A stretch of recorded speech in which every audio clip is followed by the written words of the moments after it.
Do Democratic socialists belong in the Democratic Party, Leader Jeffries? Well, listen, I don't support the DSA agenda as has been articulated by the DSA itself. Ladies and gentlemen, welcome back. So Hakeem Jeffries was just forced on live television to address the socialist communist issue the Democrat Party has been facing for months after constantly claiming that the Democrat Party is a big tent party. We also have a Senate candidate, Abdul El-Sayed, who's calling for Sharia law to be implemented in the United States. Let us get into it by starting with this video of Hakeem Jeffries being confronted about this DSA issue. Watch this. Do Democratic socialists belong in the Democratic Party, Leader Jeffries? Well, what I can say is that I do not support defunding the police. I do not support open borders. I do not support abolishing the Senate. We're focused on actually solving problems that hardworking American taxpayers want us to solve, which is to lower the high cost of living in a situation where life is far too expensive in this country. That's the Democratic agenda. That's what House Democrats are fighting to achieve. Do you think, though, that there is room in the Democratic Party under the tent of the Democratic Party for Democratic socialists? Is it big enough? Well, listen, I don't support the DSA agenda as has been articulated by the DSA itself. That was Hakeem Jeffries finally realizing that after months of trying to cope, trying to say that the Democrat Party is a Big Ten party, that it may not work out so well for the Democrats in the midterms because a lot of traditional establishment Democrats lost their primaries to the socialist candidates. And that is a real risk for Democrats moving into the general election, which is why you have Hakeem Jeffries saying that we do not support the DSA. And here we have Mike Johnson on that very same point. Watch this. Slate of candidates, establishment Democrat candidates that he endorsed, even in his own hometown, New York City, in the Bronx, in his literal neighborhood. He got beat by the Mamdani slate, okay? There are many Mamdanis popping up all around America, and they're winning. Almost 40 of these Marxist candidates have already prevailed in a primary at the federal or local level, all the way across the country, and many more are on the way. This is serious. This midterm, now I'm absolutely convinced because of this, we are going to keep the House majority for the Republican Party. That was Mike Johnson, the Speaker of the House, making the claim that the reason why the Republicans may keep the House is because of all these leftist socialist candidates you see popping up all over the place. And here we have Hakeem Jeffries being confronted about all the candidates that he backed during the primaries, how they lost those elections. Midterm election results: 7 Democratic incumbent House members have lost their seats this election cycle, Leader Jeffries, including some who you endorsed, who lost to more progressive candidates. What message do you think voters are trying to send? Well, I expect that there will be at least 220 members of the House Democratic Caucus when we take back the majority, if not a number much greater than that. At first, the Democrats' strategy was to essentially appease these socialist candidates, these extreme candidates, by not addressing the issue. And now a lot of Democrats, they lost their primaries to these socialist candidates. Now Hakeem Jeffries, he's panicking because the Democrats are at risk of losing the midterms this coming November, which is why you see Hakeem Jeffries claiming that he doesn't support the DSA or anything like that. And here we have Hakeem Jeffries being confronted about abolishing ICE, because this has been one of the main talking points coming from these radical socialist candidates. And this is what Hakeem Jeffries had to say. Watch this. If Democrats win back the House, if you become Speaker, would you bring a vote to abolish ICE to the House floor? Well, here's what I believe unites Democrats in terms of dealing with the situation that we confront in this country. First, we need a safe, secure, and strong border.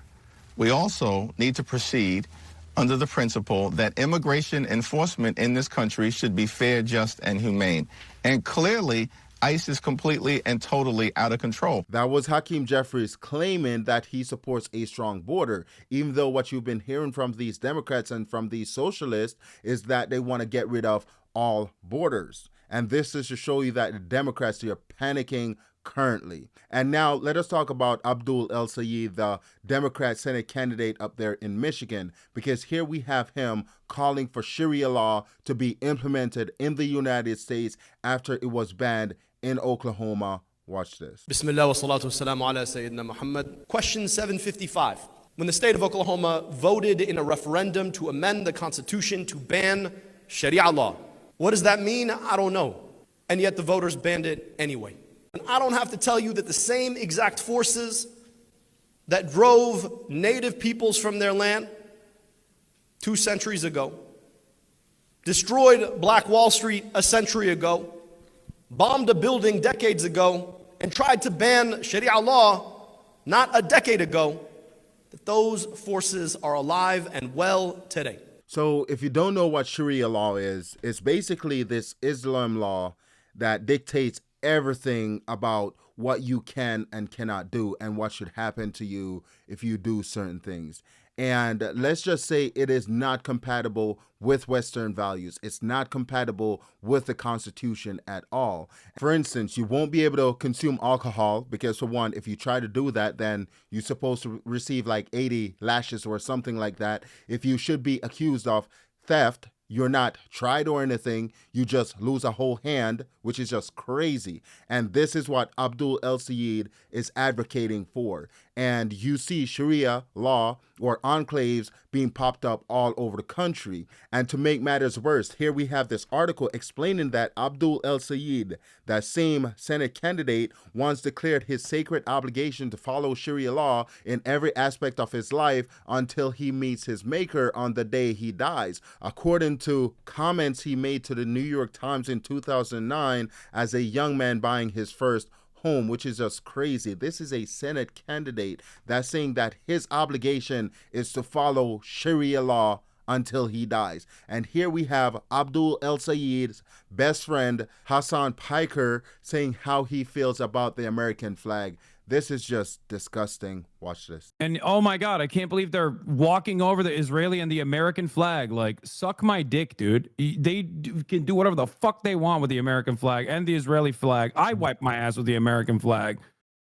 Fuck this. Oh, yeah. As a communicator, especially as a communicator that is in the United States of America, I understand the utter moral depravity of the average American. In order to make a more convincing argument, I always try to message to the room that I'm speaking to, if that makes sense. This shit just pisses me off. If you hate the country so much, why not just leave?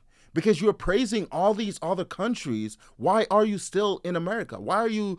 Because he's the one that said America deserved 9/11. And he's campaigning with Abdul El-Sayed, which is the reason why we're talking about this guy. These guys are advocating for Sharia law.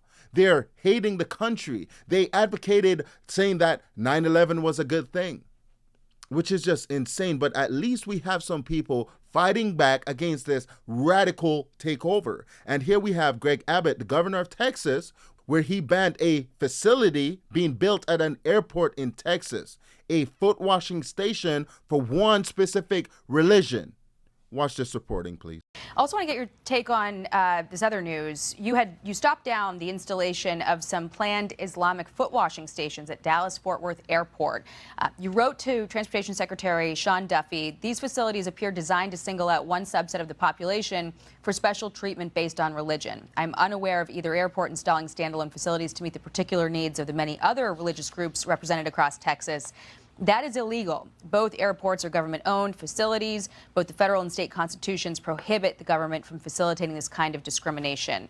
You're referencing George Bush International Airport as the other airport under discussion here. And that airport, IAH, already has one of these foot washing stations. So I want to ask you, are you advocating that existing foot washing station get pulled out? So both for any proposed or any existing facilities like that are simply unconstitutional and illegal. Let me explain what I did here as well as what I've done before, and that is any Muslim-only location like this or any Muslim-only event in the state of Texas, we've shut down. You cannot have a Muslim-only washing station in an airport. You can, before that, shut down a Muslim-only event in Grand Prairie, a Muslim-only event at school districts in various regions across the state of Texas, because that is very simply illegal. I might sound a little bit biased for this, but I'm a Christian and will always be a Christian. America was founded on Christian values, which is one of the reasons why I love this country so much. And I wish other states and other jurisdictions would do more to essentially fight back against this radical change that we see happening, where they're trying to dismantle certain values, certain institutions, and replace that with more extreme radical beliefs system. And we need to fight back against that, whether it's speaking up or doing whatever we can. And that brings us to the end of this video. Please let me know what you think in the comment section below. Also, please consider liking, sharing, commenting, and subscribing, and I'll see you in the next video.